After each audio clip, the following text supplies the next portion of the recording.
As a Minecraft YouTuber, some rules are important, like YouTube's rules concerning spam, harassment, and child safety. However, some rules have just evolved over time and are mostly self-imposed, like the build focus rule, where a YouTuber only includes one build or one cohesive group of builds per video. Or the nice guy rule, where if you're a member of a Let's Play server, you always show yourself getting along with the other members to show that you're a nice guy. Or the most dreaded of all, the like and subscribe rule. I think this one's pretty obvious. But today, not only am I going to build 3 totally different shops, and not only am I going to disrespect my server mates' wishes, but I'm going to tell you why you shouldn't subscribe to my channel. Confused yet? Good. Let's get started. So how am I able to build and stock 3 shops in one day? Well, after I built this amazing house and this insane nether hub, I ended up with several micro farms I needed to make those builds. Like my micro resin farm, my simple skeleton farm, and my squid farms for glow and black ink. So since I've been in quite a building mood lately, I've even decorated the entire inside of the house. If you stick around to the end of the episode, I promise to give you a tour. But if I'm gonna build 3 shops today, we need to get busy, and I'm gonna start with the resin shop. Now, the first thing I had to decide was where to put my shop. There's some amazing builds over here, but for some reason this season they decided to sell things for gold, not diamonds up here. So if I want to be in this fancy company, I gotta be doing gold. However, there is a spot over here that I've actually marked out where some weird builds going in, and it's still selling for gold. But this first shop we'll just put right up here. I have no problem selling resin for gold, and I think it'll be a lot of fun. And also, it's kind of a bit of a big build, so I needed the room. I know it's popular, and I've had a lot of success building shops in Minecraft based off of large versions of things in Minecraft, like my giant fish. But I didn't want to do that for these 3 builds. I wanted to, go out there and try to be a little bit more imaginative and try to come up with some things that represent these items without actually being these items in the game. Which sounds well and good until you decide to build a resin shop. I mean, what really is resin? It's just the sticky sap that comes out of a tree. So I started thinking of lots of different things. I was gonna make like a pancake and syrup shop at one time, but then I remembered that another word for resin is amber. Amber is the stone version of what resin and tree sap turns into over time. And for a lot of you out there, the first thing you think about when you think of amber is dinosaurs. Do you all remember in Jurassic Park where they explained how they found a mosquito trapped in amber and they extracted the DNA to make a dinosaur? Well, I remember that, and I thought very vividly of the cane that the scientist used that had the amber on top. And I thought, I wonder if I can build that. Can I just build the top of his cane as a giant piece of amber with a mosquito inside? I love this idea. I couldn't get it out of my head. And so that's what I ended up doing. A giant piece of amber out of orange glass with a mosquito stuck in the middle.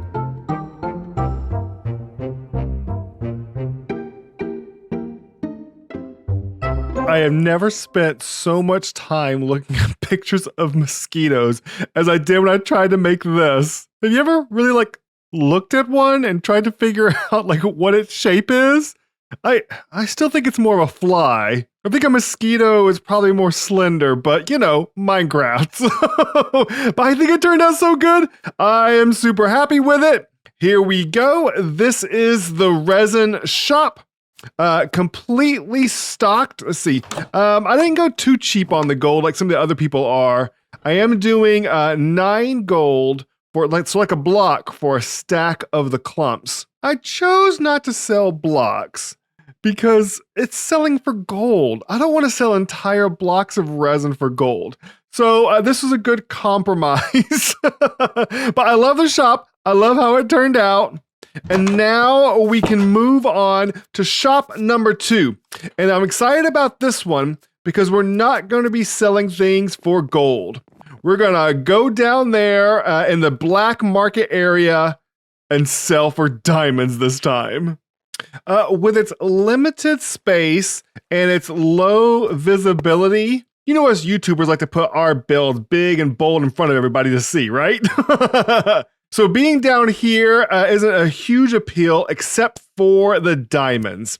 So people are throwing together, you know, little pop-up chests, some simple shops, but things are starting to get a little bit nicer. We're starting to have some fun things coming down here, and I wanted to build something on the ceiling. I have an idea to make use of the space that we have. Rather than trying to have a build be on the ground and be big and tall, I was thinking I could have something that comes down from the ceiling and would provide the service for people buying ink sacks. Regular ink and glow ink sacks is what we're going to sell down here.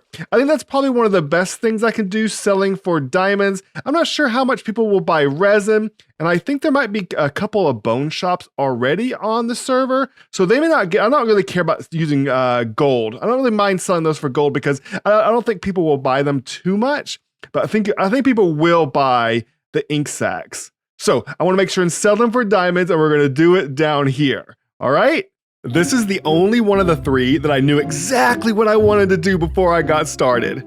I knew I wanted to have some Cthulhu-like tentacles coming out of the ceiling like through a portal down to the ground.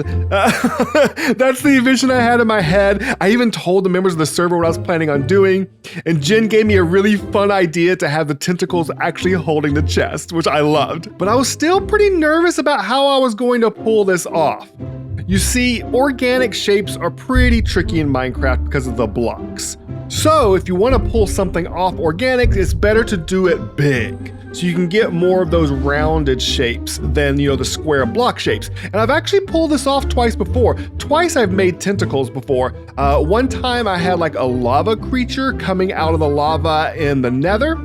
And another time I had another creature coming out of a whirlpool. I like this theme. I think this is a fun. I don't know why. I keep coming back to this idea many times. I think it's a really fun idea. But those were massive. The tentacles were like 5, 8, whatever blocks around. Massive tentacles, and way easier to get curves and textures out of those. Well, I'm not going to have that benefit here. I had to keep things much tighter and keep things much more simplistic. And I played around with it a bunch, and I think I did a great job. I really love how these turned out. And the extra benefit is I used the new green lanterns as kind of like suction cups in the different spots around the tentacles that also doubled as lights. So it's a really dark down here, and so I'm able to use that to help light up the build and make it just turn out perfect.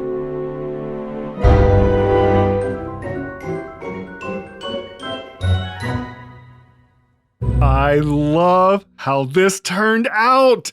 It's tough to do organics in a small space, but I think it turned out so good.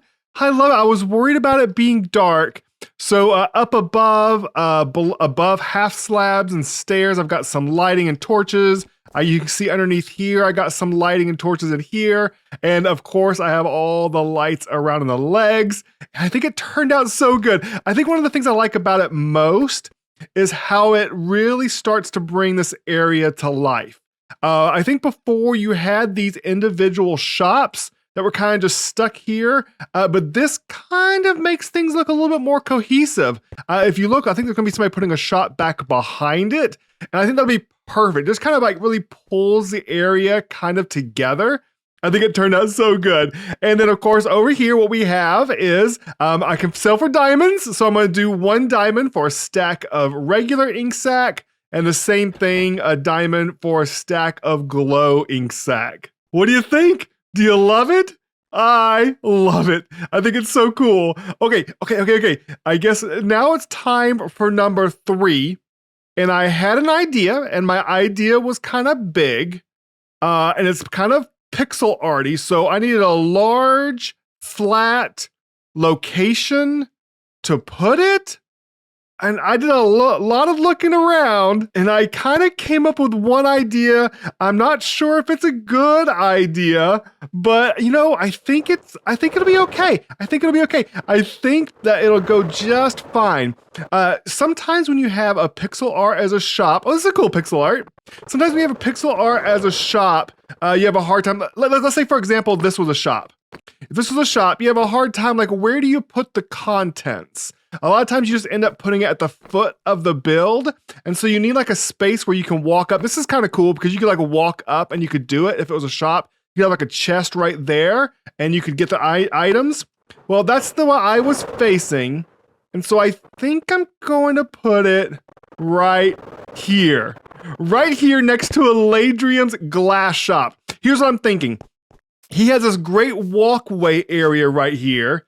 And I was thinking if I put it just on the opposite side of this fence, then you can make it so all you got to do is open this up and walk right over here and get the items out of the shop. What do you think? Think it's a good idea? I'm sure Eladrium's going to love me being a neighbor, right? Like, we're neighbor. We live next to each other. I'm sure our shops can be next to each other. Okay, this one's actually a bit of a complicated build. Took me a long time to think of how to put it together. So let's get busy on it and I'll explain to you as we go.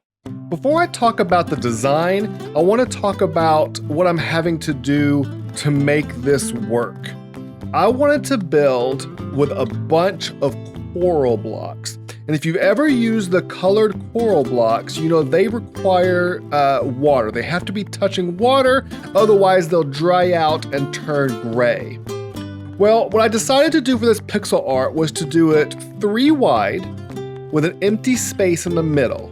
And I can just fill it up with water on the inside so that whatever I do with the outside, the coral won't die and it'll stay alive. It does require twice as much building, but at least I get to use all those really bright and beautiful, vibrant coral blocks. And why do I want those coral blocks? Because I'm making a candy skull. Are you familiar with these candy skulls from the Dia de los Muertos holiday in Mexico? They are so beautiful. They're so vibrant. And it's one of the first things I think of when I think of bones. I thought about doing like a giant regular skull, like a 3D skull, but there's been some really cool ones done on Truly Bedrock like last season for Halloween, and I anticipated some more being done for Halloween this year, so I didn't want to do exactly that and just do the same as what other people are doing. And so I thought of this candy skull idea of being slightly different than a regular 3D skull, but still having that whole bone idea. And I got to do pixel art. It's very tough sometimes doing pixel art because you need a large space to get a lot of detail, but I think this one turned out really good. I did get some inspiration online for the geometry of the skull, the outer shape, so that I could get it to fit in this space. But then I just went crazy on the decorations and I had a huge fun time spending the evening just putting this together, and I think it turned out beautiful.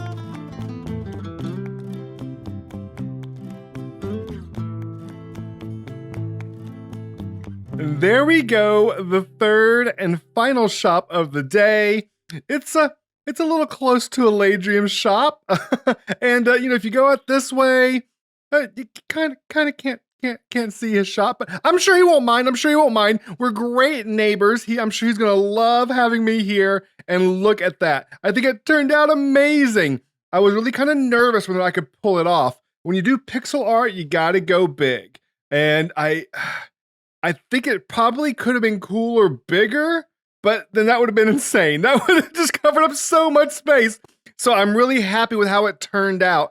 I worked really hard to get that to fit in that space, and I think it turned out beautiful. And let's go over here and take a quick look at the actual shop components. Here we are. We got the bone blocks. I'm selling, hello. Can I not open them? One moment. There seems to be a bit of a glitch going on. Oh, weird. These won't open with the fence gates closed. Okay, there we go. Whatever, that's so weird. So 9 gold per stack of bone blocks. That's an insanely good deal. I have no idea why this server is using gold to sell things. I wanted to put more shops down below, but then they're hidden down in the cave. Okay, all right, that's fine, that's fine. It's obvious this would have never fit in the cave below, so it had to be up here. And there we are. Okay, I think it's time for me to explain how the voting is going to work. I'm assuming most people would be more comfortable telling me which ones they like than saying that they don't like one and they want me to blow one up. Not all of you will be that way. Some of you will be very happy to tell me to blow one of them up, maybe 2 or all of them. We'll have to wait and see. But what I want you to do is, in the comments below, tell me which 2 shops you like, okay? All of you get 1 vote in the comments below I guess 2 votes, 1 for each shop that you like. I will add those all up and count them up. But then, here's the special thing. See, in the comments, my server mates are more than welcome to vote. But I'm going to set up a channel on my Discord where you can vote a second time. That's right, you can have 2 votes count, but none of the server mates will get a vote there. So, like I said, down below in the comments, say which 2 you like. That's vote number 1. And then hop over to my Discord. You can find it in the comments below. And then you can vote again, giving each of you 2 votes per build. So I guess each of you gets 4 votes. Does that make sense? It seems a little bit confusing, but I think it's not. Say so which 2 you like in the comments and which 2 that you like on my Discord. Yes? And then I'll add them all up, and then when we figure out which one is the least liked, it'll get blown up. I'm gonna blow it to smithereens. Well, there we go. So instead of subscribing today, I would love for you to comment both here on YouTube and on Discord. And but you know what? That's not the only building I've been doing lately. This past week, I spent a lot of time just chilling out, watching movies, and playing around, doing some building here on the server and in creative, and I got around to designing the interiors of the house. You want to see them? I think they turned out so good. All right, quick tour. Here we go. You've probably already seen this. This is nothing super special. I just didn't want a pile of the workstations here. I wanted to make them look kind of nice. So I spread them out, did a little bit of decorating, a little bit of mini blocks and some of the new copper stuff. I broke my anvil. I'll have to replace the anvil. But I did make a little bit of a potions station here. And yeah, I think this is good. Like I said, nothing super fancy, but at least it's just not sitting there in such a big pile.